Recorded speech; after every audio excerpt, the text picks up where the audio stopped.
Hey there, skullheads. I am Snags. And I'm Old Silky.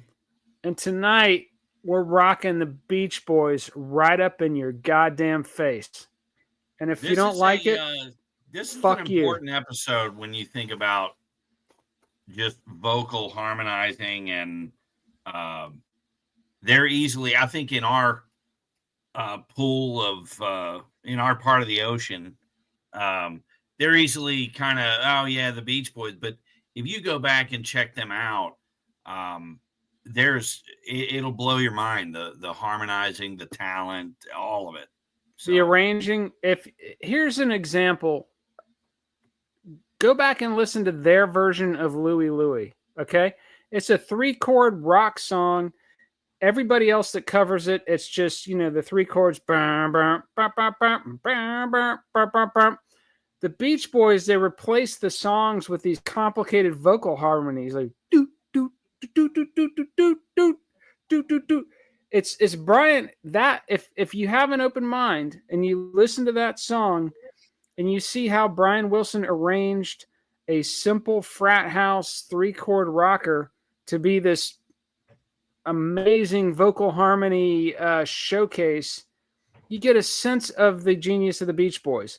And I want to start out this episode with a quote from one of my current day music heroes and I think a leading edge contemporary thinker.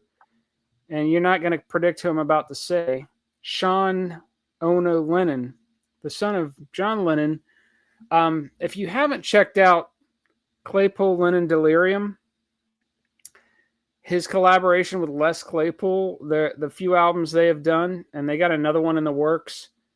That shit is amazing. It's exponentially better than anything either of those cats have ever done on their own. It's like Tom Waits and Robin Hitchcock forming a band or something. It's amazing stuff. And he's also got an account on X, and he's always posting interesting insights and thoughts. It's a really interesting cat on his own merit, regardless of who he is related to. Here's his quote about the Beach Boys. I remember being 16 and Joe Strummer telling me that he wouldn't have made music if it weren't for the Beach Boys. At that point, I thought the Beach Boys were cheesy because my brain couldn't wrap itself around the complexity of their music. I regret not having the education to agree with him at the time. Every year, I'm able to appreciate more and more stuff. So if you think the Beach Boys are cheesy, you're dumber than a 16-year-old Sean Lennon. And also, I just want to take a little side glance here and say that motherfucker was 16 and he was getting to hang out with Joe Strummer. there you go, huh? God damn. What a life. Yeah. Well, when your dad is John Lennon, dead or alive, that takes you to a whole other group of people wanting to hang out with you. So I think we also need to mention the t-shirts we're wearing in honor of this Beach Boys episode. I'm wearing an Iron Maiden Killers t-shirt. And I got a Dio Holy Diver Raglan on. Yeah. Which so I think, if you're doing a Beach Boys episode, obviously you got to be either wearing Maiden or Dio gear, I think. True enough. Yeah. True enough. Yeah. So the Beach Boys started, they grew up in Hawthorne, California. 1961, they form with three brothers, Brian, Dennis, and Carl Wilson, and their cousin Mike Love. And they had a friend, Al Jardine, and they were harmonizing right out of the, when they were tiny. And their father, Murray, decided to manage them. And they pieced together basically a 50s rock style with like a black R&B. They kind of fused that together, and they serious dose of Chuck Berry going on there too. Oh yeah, exactly. But their first song was called "Surfin'," and they were just trying to think of something to write, and they sang for this girl I forget the label that they first started on, but they sang for her, and she said, "You know what? Get a song together, and I'll record." And so they become uh, they get a hit with this first song, "Surfin'," that was played locally, and they were off and running. The label was Candix, Candix, and from there they go and take these demos to Capitol, and Capitol's like, "Good God, these are number one songs," and they slap them in the studio. Now, early on, it was really only Dennis that would surf. He was the surfer for that, and they start out just hey, we'll record anything, but they do Surf in USA in '63, and that was a huge hit for them. And they start the whole, just like the Beatles, touring and the craze of just I think pop music in the early '60s. It was extremely popular. Everybody was running out, checking out whoever the next new thing was, the next big pop band. One significant thing about those records too is that you had the Beach Boys singing on them, and when they toured, they were playing their instruments, but on the records, the musicians were the Wrecking Crew. And if you don't know who the Wrecking Crew is, legendary studio musician group. There's a great documentary. I think it's called The Wrecking Crew. Yeah. Just phenomenal. And those musicians played on every fucking I was going to say that, song. Everything from that era. It's the fucking Wrecking Crew on, the Byrds records. Yeah. It's the Wrecking Crew. Glenn Campbell, the Byrds, anybody you can think of. The Monkees, I don't know about the Monkees, but Monkees didn't play on their own shit. No. But Murray was their manager, and so he tours with them, but he's also their dad, and so they're just under a goddamn just microscope, and it just would build to a head where they finally fired their father from management, and then Murray takes over the publishing, right? In charge of all the music publishing, and so the Beach Boys go on. By '64, Brian can't continue touring. He's really a homebody. He's married. He's sick of being gone all the time. He's neurotic. He's got some burgeoning mental illness shit happening. Yeah, he was definitely bipolar or something at this point. And it was just, I think it enhanced. I think anyone who's a musician hears music in their head, and they're able to channel that into a guitar riff, like Jimi Hendrix, or just lyrics, and it comes out, and they write it down. Well, Brian would hear each person's vocal harmony and literally come into the studio and tell each of his brothers and Mike Love what their part was going to be in some new song. And he had it all mapped out. He was a genius writer, arranger. Genius. Yeah. But it's crazy if you listen to some of the Beach Boys, the harmonizing, and think that's all in your head, it would drive you insane.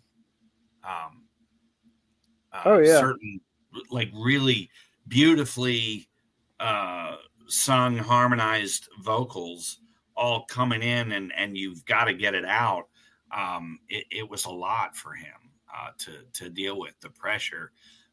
And I will say, by '64, there was another band from England that even though you could write these amazing songs, there was another band that was totally overshadowing everybody. by 64. Well, early on, and you're obviously talking about the Beatles. Yeah. Early on, it wasn't Beatles versus Stones. It was Beatles versus Beach Boys. It was who's Yeah. going to put out the next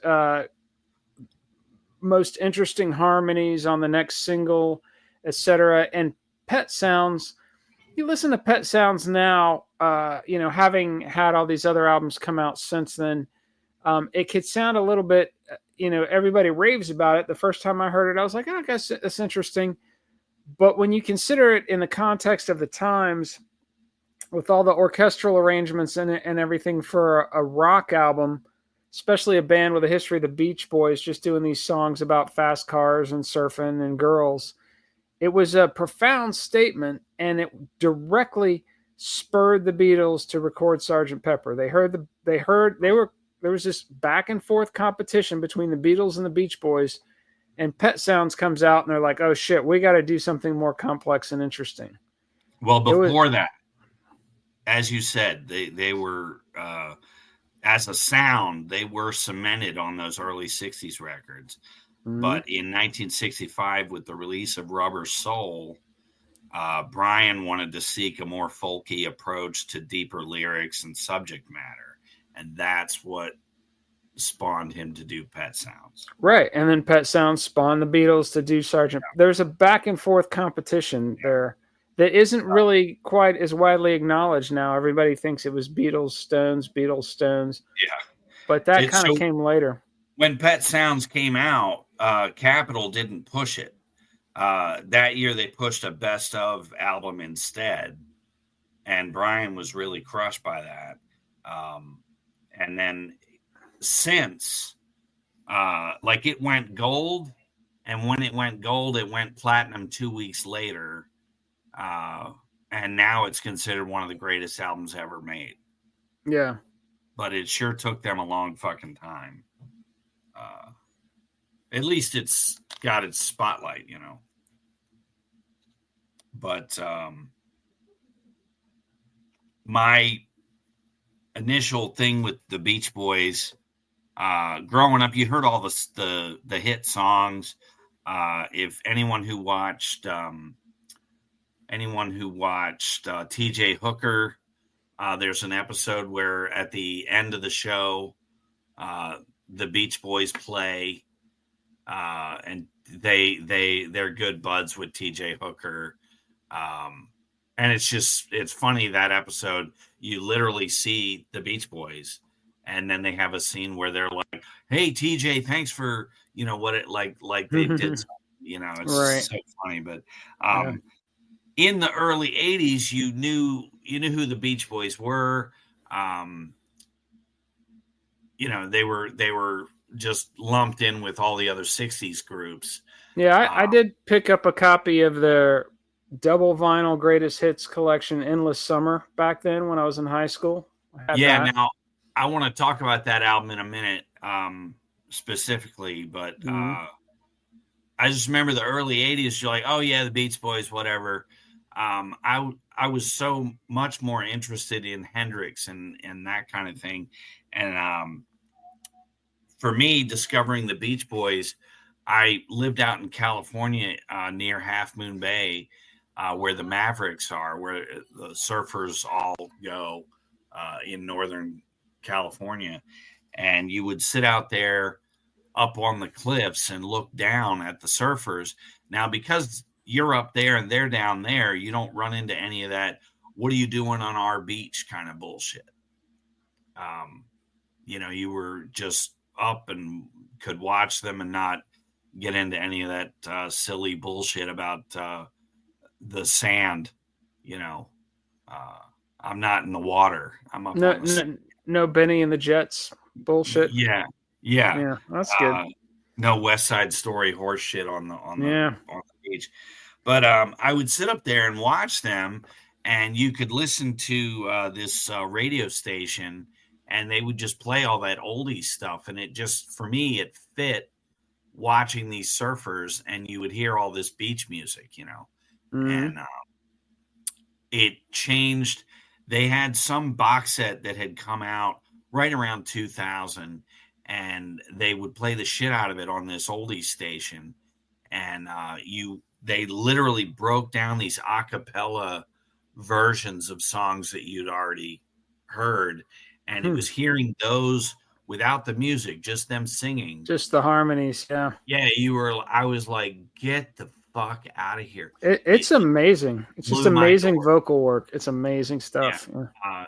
And I would challenge anyone who likes music at all, listen to some of that shit and tell me that you don't like it. Yeah. For me, I picked up the Endless Summer album when I was in my teens. This was like, this is the early to mid 80s. Most of mainstream music sucks. You got a couple good bands. You got Iron Maiden, Van Halen, Dio era, Black Sabbath, and then Dio, and then you got all the underground shit, Minutemen, Black Flag, Husker Du, all that shit. I had all that stuff, but you were really looking back to classic rock quite a lot just to fill in the gaps, because so you get an album collection going with the Stones and the Beatles and Hendrix and all that stuff, and Beach Boys just fell into that greatest hits collection. But I was never like a huge admirer, like thinking they were geniuses. And sometime a few years ago, not too long after it came out, I stumbled across the movie Love and Mercy, which is about Brian Wilson, John Cusack playing Brian Wilson. It's a great film. And it basically drew me back in. I started listening to the Beach Boys again, and not too long after I kind of reconnected with the music. And I remember telling you, hey man, you got to check out the Beach Boys, and you kind of got back into it. We're both listening to them. I look in the Atlanta concert listings, and holy shit, Brian Wilson is coming to play at the Fox Theater. And I snapped up a couple tickets. Me and my wife went, and it was amazing. And he's playing all these songs, classic songs, which we'll get to. I do want to rattle some of them off, and I got a little story behind that. But it was just a magical. If anybody's ever seen a concert at the Fox Theater, it's a amazing place to see concerts in the first place. It's an old school kind of music hall. The ceiling there is made up to look like stars, so it's almost like you're outside. You're looking at all these lights that are placed to look like stars. It's just an amazing. The acoustics are amazing. And then you got Brian Wilson, the musical genius behind all these songs, with his band. Al Jardine was in the band, and they're playing all these just amazing compositions, and they got all these backup singers. They're doing the harmonies perfectly. It's just great. And at one point, there's kind of a lull in between the songs, and some idiot screamed out, "You're a genius!" And I screamed out, "He knows!" And everybody just started fucking cracking up. It was hilarious. That was fantastic. It was great. It's awesome to have that moment where you didn't drive home going, "Fuck, I should have said." Yeah. It was just great. And I've seen so many great shows in that venue over the years, but that was one of the top ones for sure. So I wanted to mention, this back and forth with the Beatles. Rubber Soul comes out, and one thing that the Beach Boys released, it was called Beach Boys Party, and it had been whittled down, but it gets released, and it's a very informal chatter between friends and family, and they're playing live stuff. It's a lot of covers, right? They're covering a lot of cool it's all shit. covers. Yeah. Capitol wanted an album for the holiday season. Right. And this is what the Beach Boys scraped together. It's one of your favorites, though. You always rave about that one. What it would be is almost like the first Unplugged record. Yeah, it's very much like an Unplugged record. And in 2015, they issued a Uncovered and Unplugged, and this is like an 81 track expansion and a remix of the album. But what it allows you to do is be almost like a fly on the wall in the studio with one of the most popular bands in 1966, and hear them playing all kinds of covers. I Should Have Known Better. They do Beatles stuff. Quite a few Beatles songs, actually. But some Phil Spector stuff, their own songs, some Bob Dylan, Lieber and Stoller, who did a lot of shit for Elvis. They cover the Stones on this thing, Dylan, basically just everybody you can think of. Don't they do Hide Your Love Away? I think that's possibly in here. I'm just kind of scrolling through, but they do like a medley with Hang On Sloopy, Twist and Shout. But it's just really, it's very informal. Like you're sitting there. Yeah, there's no wrecking crew on that one. That's just them hanging out playing live. Yeah. But I did want to mention that as again, just taking chances and thinking outside of the box, which is really where Brian Wilson took them. And I think any artist now who, when you start, people try to fit you into a box and go, okay, Slayer, this is Slayer. They're in this box. This is what Slayer is supposed to sound like. Right. And I love that personally. I think of, obviously Motorhead, the Ramones, AC/DC. Yeah. These bands that they stayed rooted in that early cement that society or their own direction kind of put them in. I think with every band you just mentioned, it was their own choice. Yeah. Personally, I don't want to hear Slayer do an unplugged album. Yeah. I don't want to hear Slayer decide to do a blues album. But there's some bands like the Beatles that, everybody's like, oh, the Fab Four, the Mop Tops, the pretty the fun, catchy love songs. That's great. And they're like, yeah, whatever. We're doing something different in the next album. Oh, the psychedelic Rubber Soul. Okay, that's interesting. Yeah, whatever. Now we're going to do something different for the next album.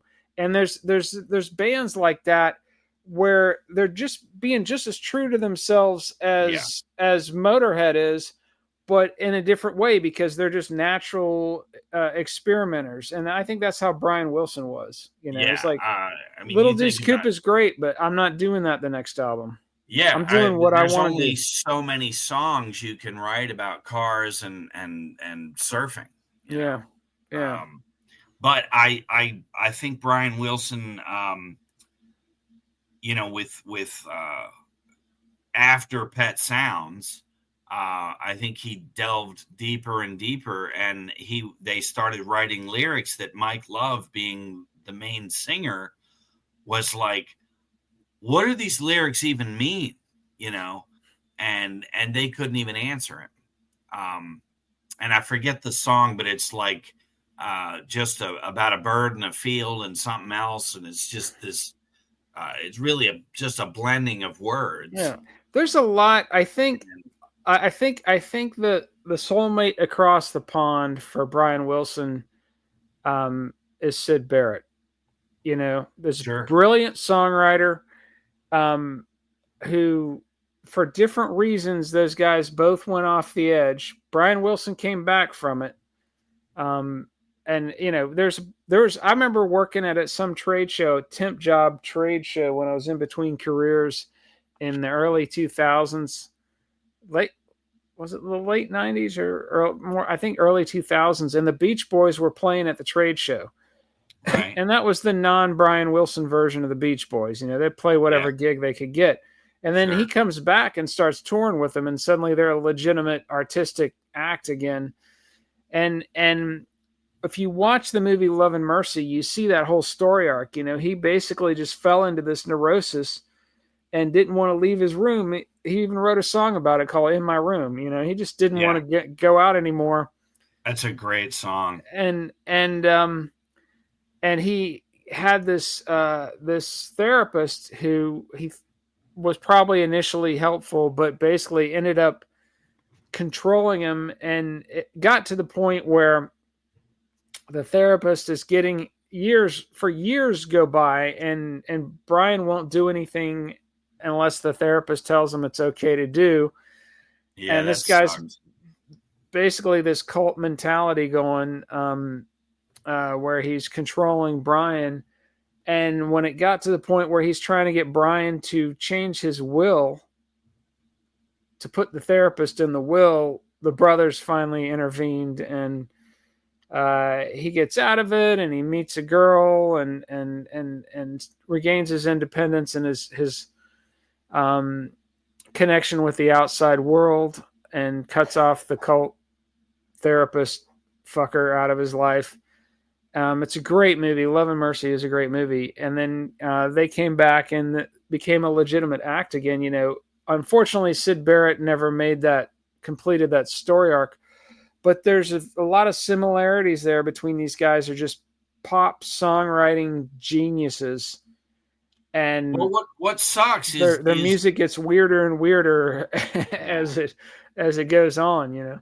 what sucks is that human nature of somebody who is an absolute genius, and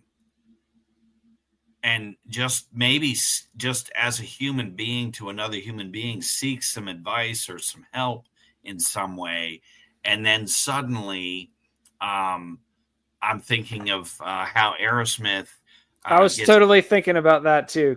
they get Continue. bamboozled by Tim Collins, and he strings them along and is just working them against each other, and for what end? Like they become their own undoing when they had something great. This therapist Say more is about Tim Collins and what happened there, because we didn't cover that in the Aerosmith episode, and I think it's no. very relevant to this situation. He takes them in and says, well, you got to get sober, you got to, I want you to we're going to have these meetings where we're going to sit down and work together as a band, which would bring them closer together.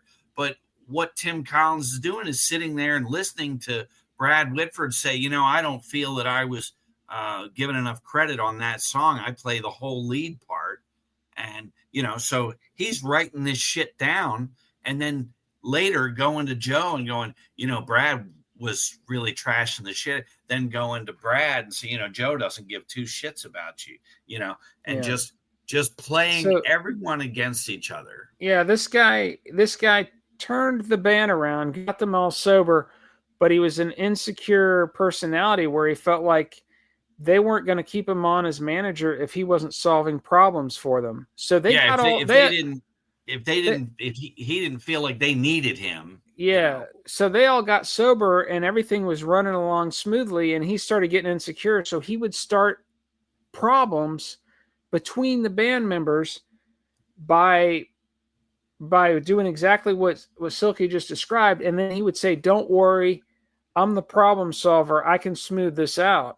And he kept doing that to try to keep them dependent, because he wasn't secure enough that if he was just a drama-free manager, they'd keep him around, but which ironically they would have if he was a drama-free manager. But he became this cult personality where he's forcing them to, he'd bring in therapists to tell them, you're too close to your wives. It's codependent. You need to be more dependent on me.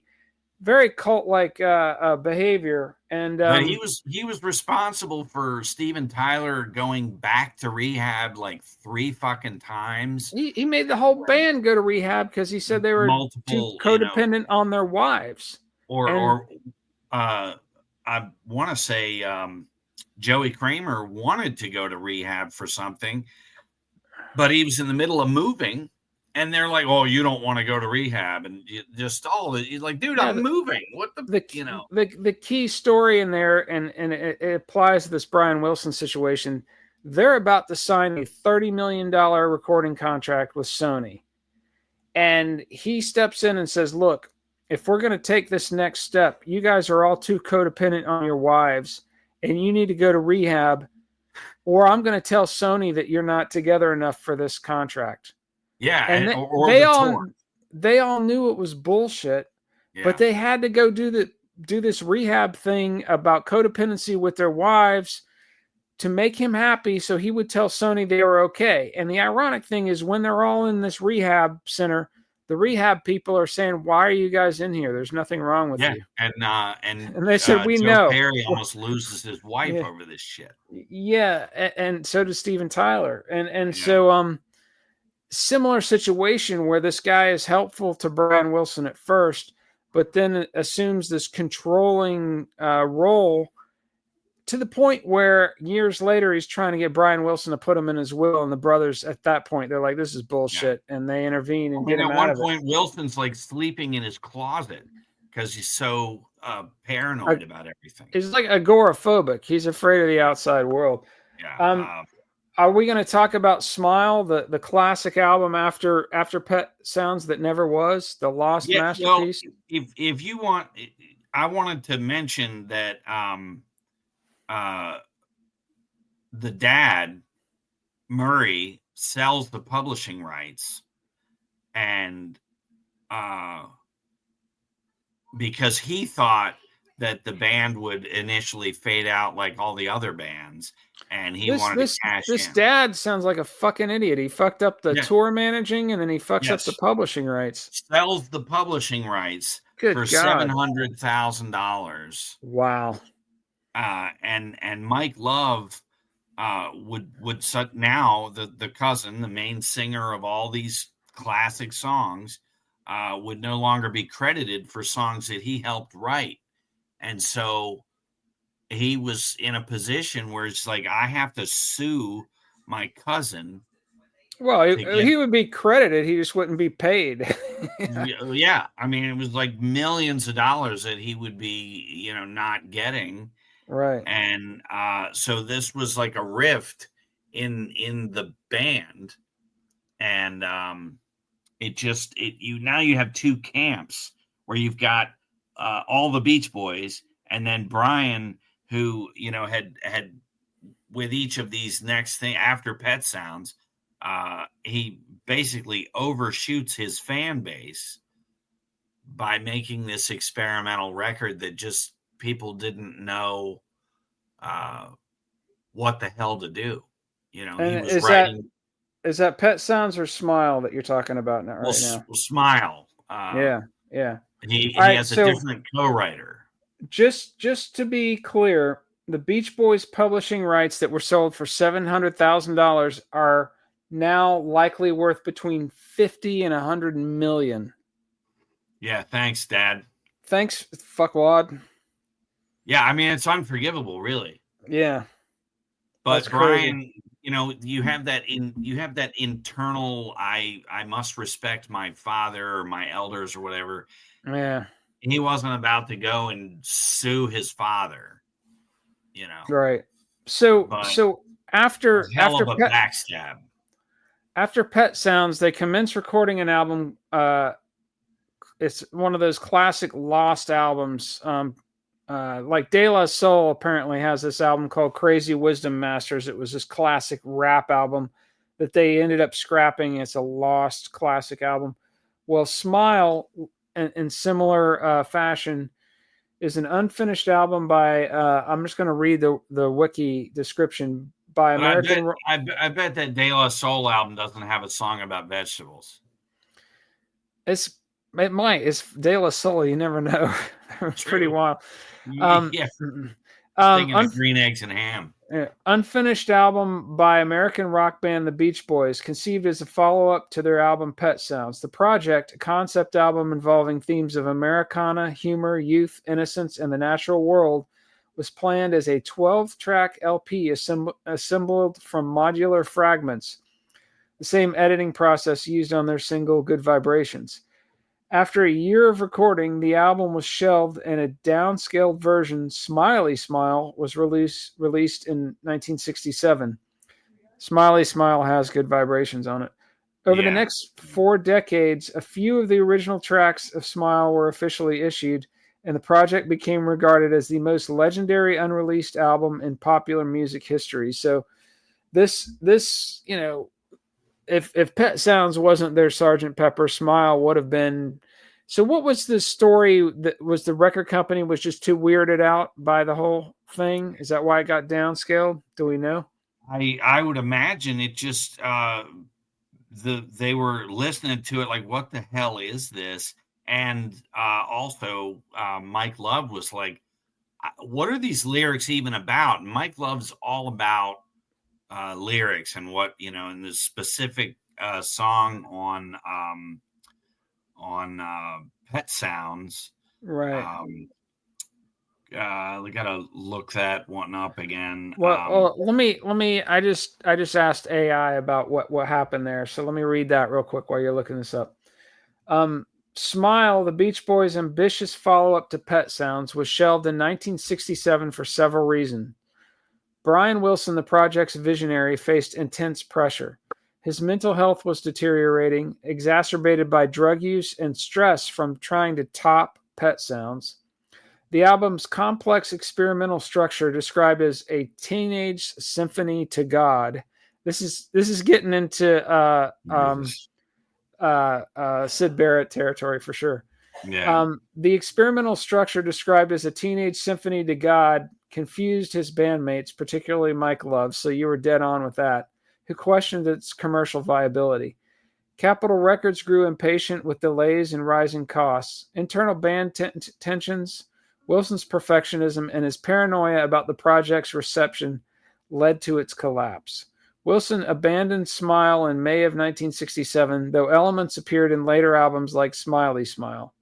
Yeah. It was finally completed, a different version, as Brian Wilson Presents Smile in 2004. So there's a Brian Wilson himself did a version later on when he came back from the cult mental illness nightmare that he was wrapped up in.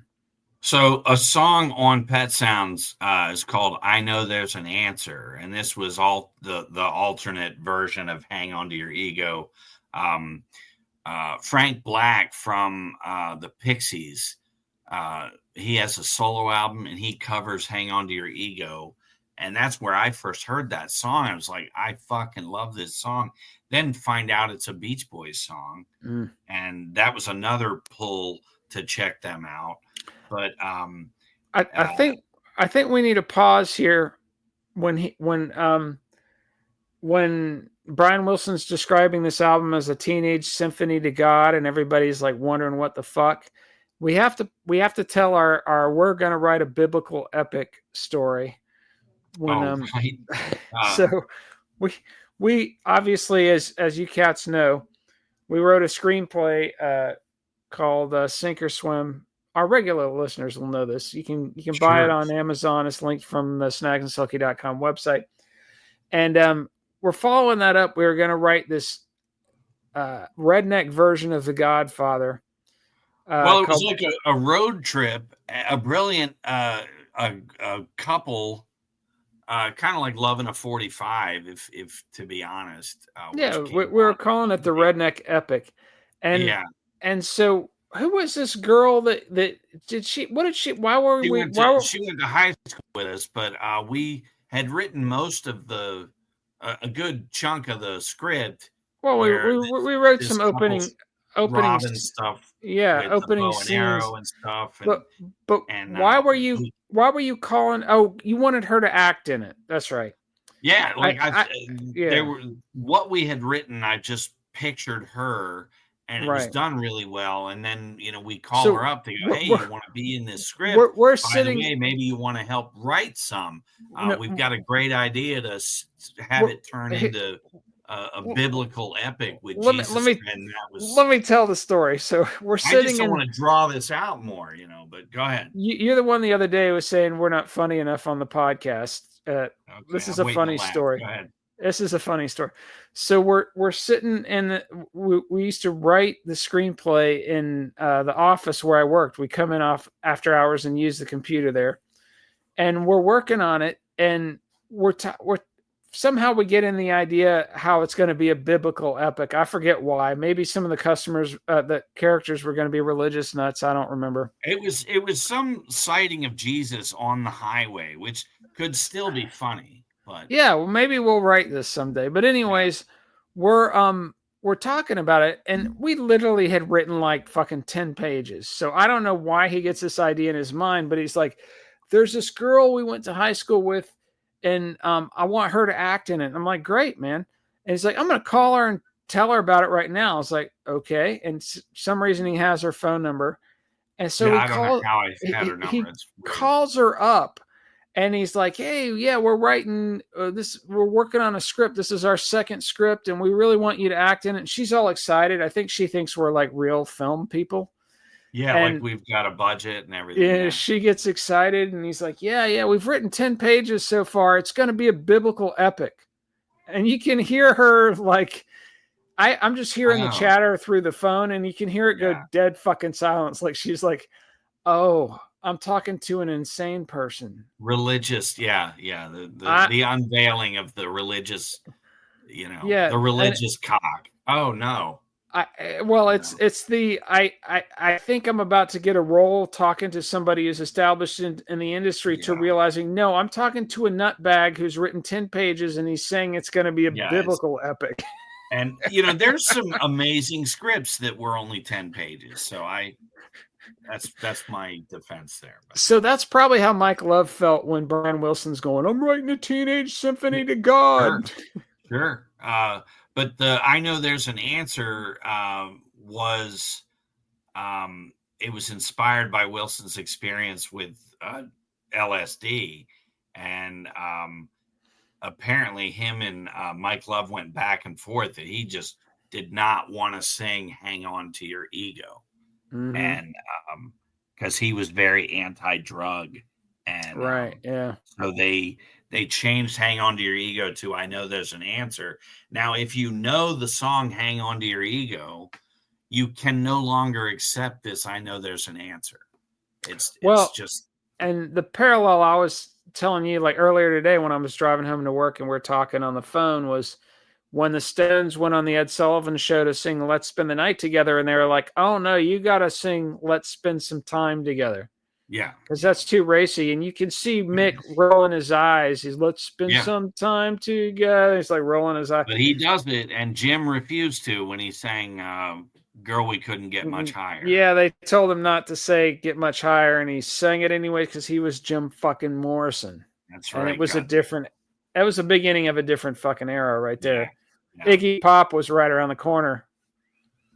So so just to kind of get back on track, they the dad sells the music rights. Brian's kind of going down this other path with these other songwriters because he wrote a lot of those early songs with Mike Love, and now he's writing with two other guys that they're basically taking speed and then writing. And Brian is just that was Lemmy's formula. Yeah, but Brian's in like this slump, and he's like, I need energy. So he's taking these uppers and then getting with this other guy who's fucking swimming in uppers, and they're gonna write together. And they're writing these abstract, crazy songs. Wild shit, yeah. And at that point, it becomes two camps where the other guys decide, maybe we'll kind of go off and do our own thing as the Beach Boys. Well, now you got Brian Wilson's no longer. He stopped touring. He stopped touring, but Brian Wilson's no longer providing the scaffolding for them to come in and just comfortably go, oh, we'll record this. He's already got it all mapped out and figured we just need to sing these lyrics and play these notes. And, now they actually have to be a band. And so the late 60s, they're almost directionless. They're almost like, what the fuck? Yeah. And so it was a real directionless time for them going into the 70s. And but they were always touring, and so touring, they're playing much smaller places. Hey, remember the Beach Boys kind of thing, And Yeah, they're playing trade shows like when yeah, they're in the lobby at this trade show. but I will say, in '74, when Capitol puts out Endless Summer, here suddenly that album is like number one. By '74, the Vietnam War is coming to an end. America is really on their way to absolute depression, Yeah, it was a serious economic mentally, crisis.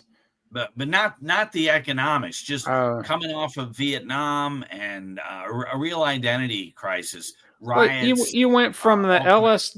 LSD era of the '60s where everything was possible and all kinds of crazy shit was going on to Yeah, the Quaalude era of the '70s, where let's just chill in a hot tub and have a do some swinging with the couple next door and take yeah. some Quaaludes. There was a real identity crisis in the mid '70s, racial tension, everything, and but Endless Summer comes out and it goes to number one in '74, and it was like, oh my God, remember this good time era, and just this light thing, but it was a shot in the arm for the Beach Boys, and they realized the Great thing they're album. It's a trying to get good. away from is exactly why we're still so like riding the wave, as we've said a few times now. And that would kind of pave the way to kind of redirection them to much like, and we've yet to do it, Kiss trying to do Unmasked or Dynasty, the disco era, or the Elder, and then maybe going back to what they had started out as a metal band and doing Creatures of the Night, and that resurgence. Yeah. So A lot of bands go through that kind of identity crisis, kind of yeah. trying different things, and then they realize, we should just stick Well, to and what the we're the good one at. thing that we have to mention is Dennis Wilson was like the California kid He was the surfer from in the the band. band. Yeah. But he had this true California style about him, and then he meets up with this guy named Charles Manson, Oh yeah, we got to talk about and that. Manson does a little writing with Dennis, and Dennis has this producer, Terry. What was his last name? I don't know. Doesn't But matter. Keep going with the story. well, Manson writes a song that ends up being a B-side to a Beach Boys single, and then Dennis tries to get Manson introduced to his producer at the time, this guy Terry. I can't think of his last name, but Terry lived in this house and then moves out, sells the house to Sharon Tate. Wow. Manson's whole dream of becoming a rock star just devolves and goes up in smoke. And so much like this failed artist in the 30s that decides to blame the Jews and damn near takes over the world. Another one too is David Koresh, failed rock star. Yeah. Yeah. And then so Manson goes back to the house that he saw this guy Terry at. Well, Manson didn't. He sent his minions, and that's how you had the whole Manson murders. And Dennis was horrifically affected by this. It really bothered him. He felt so responsible. Yeah. For bringing this just hippie drugged out fruit bat to into this person into the scene. Yeah. And Dennis Wilson, we should talk about him a little bit. He was the only surfer in the Beach Boys. He was their connection to that culture.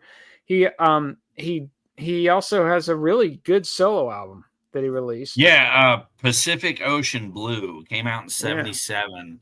Yeah, It had it's gone a out good of album. print it had gone out of print and was when I read about it, it was in one of the books I was reading, either Joe Perry or Stevie Ray Vaughan, possibly. Somebody mentions the album. Well, Taylor Hawkins loved that album from the Foo Fighters. Apparently that was one it of was his favorite albums. Out of print and really rare, and now it's back. It's on Spotify, streaming, and it's phenomenal. It's just real a good mellow album, but fuck, it's so good. Yeah, I have to rave about that. I want to just mention something. So I was jamming the Beach Boys this week at work in preparation for this episode, and I told that story about being at the concert to one of my coworkers, and someone was like, yelling out that Brian Wilson's a genius, and I yelled out he knows, and everybody laughed. Right. This coworker who I respect and I really like him, really respect him, but we disagree on this matter. He goes, Brian Wilson is a genius.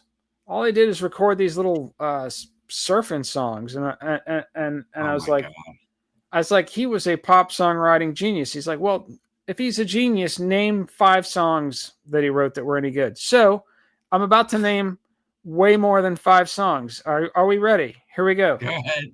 Surfing Safari, 409, Surfing USA, Surfer Girl, Little Deuce Coupe, In My Room, Be True to Your School, Shut Down, Fun, Fun, Fun, Don't Worry, Baby, I Get Around, Little Honda, Help Me Rhonda, California Girls, Wouldn't It Be Nice, Sloop John B., Pet Sounds, Hang On to Your Ego, Heroes. Well, he didn't write Sloop John B. That's a folk song. Okay, all right. Well, anyways, he arranged it. And he arranged. Let's talk about God Only Knows. And he arranged Louie Louie in an amazing way.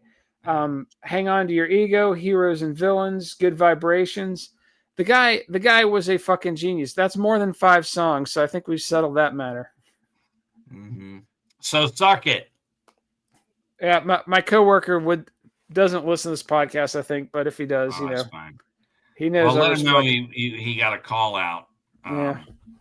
But that's like when my other coworker was like, "Who's Neil Peart?" and we had to rag on him during the Rush episode.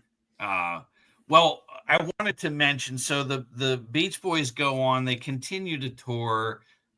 They kind of get out of that slump of where the hell did they end up? Touring all over Europe. Tons of live albums and different box sets. Because of the copyright laws, they've released like huge chunks of their past work in compilation form, and then they had a resurgence in '89. They did an album called Still Cruisin', and Kokomo was the lead-off single, and that would be featured in Cocktail, Tom Cruise movie. But it became a #1 hit in U.S. and in Australia. It was their first top 20 single in 20 years. And a lot of bands, not many bands can do that. Yeah. I also, just off the 1973 album Holland, Sail On Sailor was a great song. That was a bit of a hit, written by Brian Wilson and Van Dyke Parks with a few other people as a collaboration. But they did continue to have hits every now and then, as you're mentioning. Yeah, Kokomo though that was a massive thing with John Phillips and Scott McKenzie, John Phillips of Mamas and Papas. But I think it was Terry Melcher who had moved.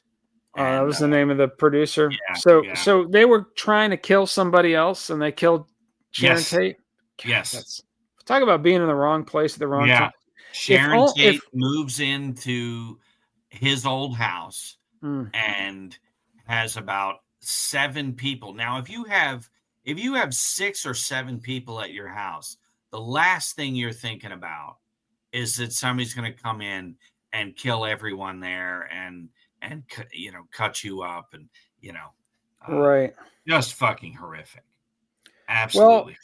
if only if only Cliff Booth and Rick Dalton had been there with a fucking Right? blowtorch. Yeah. That's all I But have to say about that. if you don't know who Terry Melcher is, he he produced the Byrds' first two albums, Mr. Tambourine Man and Turn Turn Turn. Did stuff with Paul Revere and the Raiders.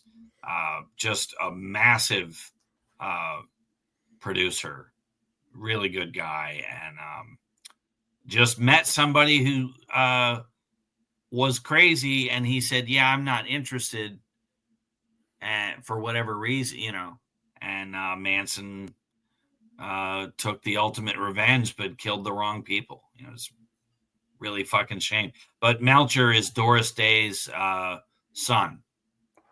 I really wish Cliff Burton and Rick Dalton were there with a blowtorch. Yeah, it's fucking sad. But I was not aware that Doris Day had a son, and that's Terrence Melcher. Well, you're a huge Doris Day fan. I'm sure. I'm surprised. Absolutely. She's hot, dude. Fuck you. She's fucking smoking hot. I'm surprised you weren't aware of that. Go watch Hitchcock movie with her. She's filthy. But anyway. Well, there you go. That's the Beach Boys, ladies and gentlemen. That's the Beach Boys, and Doris Day, as we know, could clear a room with a beer fart. So, yeah, just have to mention that. Yeah. All right. Well, we got more shit lined up, cats. You know us. We always got something in the pipeline. So stick around next week. Check out those Beach Boy playlists. Get some education. We'll drop the link to there's a good Beach Boys documentary out on Disney Plus. There's a Brian Wilson movie, Love and Mercy, and there's a Beach Boys biographical dramatization kind of flick came out in I think 1990. We'll drop those links. Silky has created a playlist of all the classic era Beach Boys albums. And then a shorter kind of greatest hits playlist. If you guys want to just zip through the classics, we'll drop those. And then we got good shit coming up. So stay tuned. Anything else we want to say before we wrap this shit up? That's all I got, man. All right. Peace out, y'alls. Deuces.